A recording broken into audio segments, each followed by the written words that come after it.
Hi, I'm Danny Quinn, and welcome to another episode of First Impressions.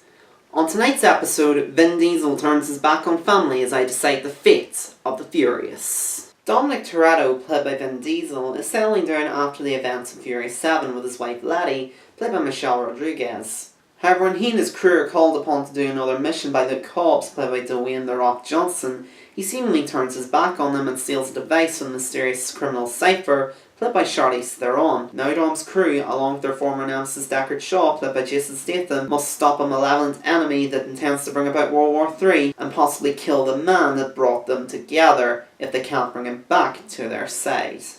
It's been pretty fascinating watching the evolution of the Fast and the Furious franchise.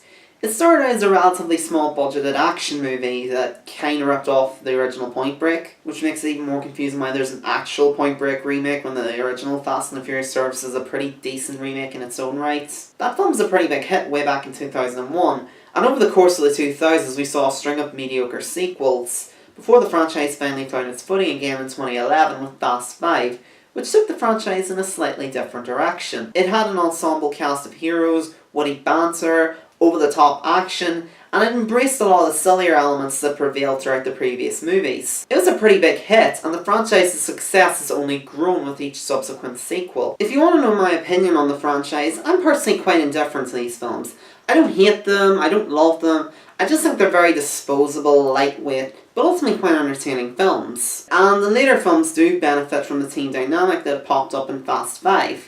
In fact, that's the main reason why I like these later films especially. It's the team dynamic that has really kept these movies going, I think.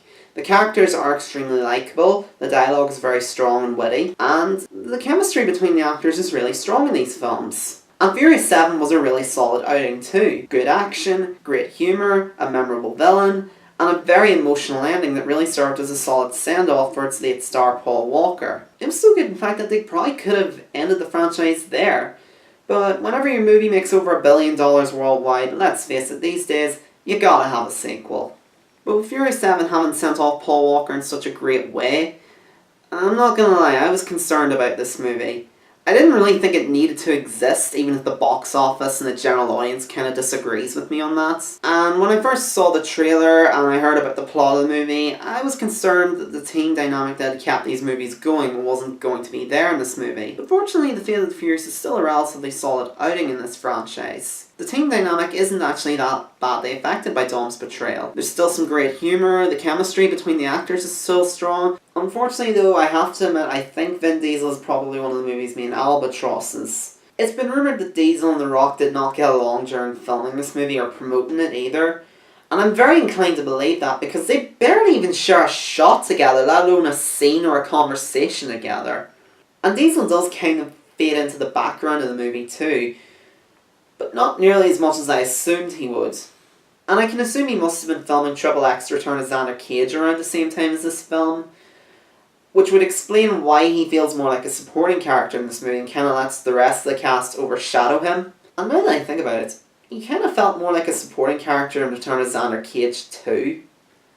So I guess it kind of evens out. Speaking of Return of Xander Cage, this movie does have a few things in common with that movie. The ego stroking on Diesel's part in the beginning of the film, the fact that everybody worships him like he's some kind of legend. The plots feel kind of similar, the climax feels kind of similar, and there's also appearances from highly acclaimed actresses whose appearances in these films are just plain what the fuck.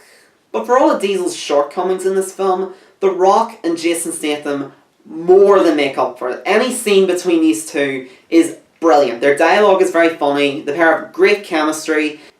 Even on their own, they're still really awesome and overshadow Diesel at pretty much every turn. The Rock gets a few moments to shine, which more than makes up for his lack of presence in Furious 7. And Statham gets quite a few moments to shine in the role of Deckard, even if his character has been considerably softened since the last movie. Even though he's not exactly in an antagonistic role this time around, there's still some bad blood between him and Johnson and also between him and the rest of the crew, which is understandable. However, that's also to the movie's detriment, I feel. The movie seems to forget that he's killed one of their own and has tried to kill them on multiple occasions, and they seem to forgive him way too easily for it. But Statham still nails the part, he's still terrific regardless. And once again, Ludacris and Tyrese Gibson are very entertaining in the roles of Tej and Roman. The dialogue between them is very entertaining, and the chemistry between the pair is very strong. Kurt Russell also gives the movie a few brownie points by playing the shady government agent Mr. Nobody, which does lead to a pretty funny joke at one point in the movie, if not a little bit obvious. Even though he's not in the movie that often, he makes the most of whatever screen time he's given, and does make for good support. This time around he's also joined by Scott Eastwood playing Little Nobody, his protege. And unfortunately the poor bastard just can't get a break. Nobody takes him seriously, everybody disobeys him, but he does a good job regardless and does make for a relatively entertaining straight man. Finally, Charlize Theron is really fucking good as the villain Cypher. She's just so hateful and cruel and nasty that every time you see her on screen, you just want to fucking strangle her.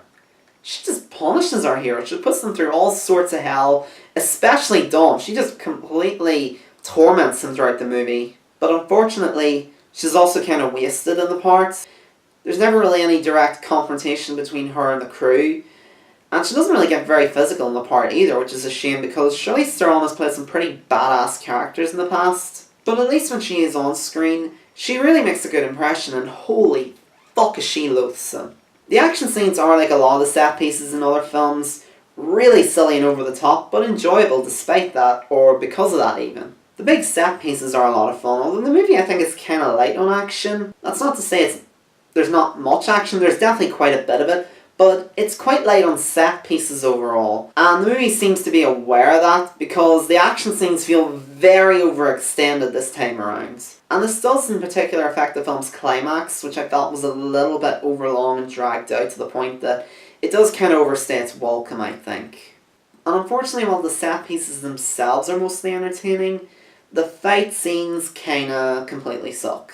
They're shot and filmed very ineptly with a lot of quick cuts and shaky cam, because everybody just loves that sort of thing, don't they?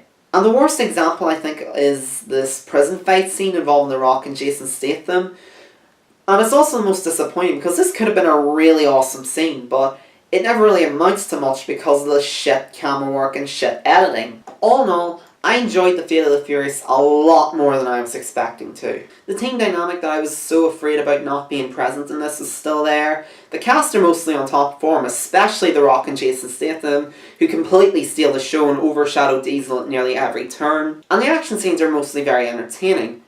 However, the film does suffer from pacing issues and it doesn't really live up to its full potential like I think it could. That and the darker tone means that it's not quite as enjoyable as Furious 7.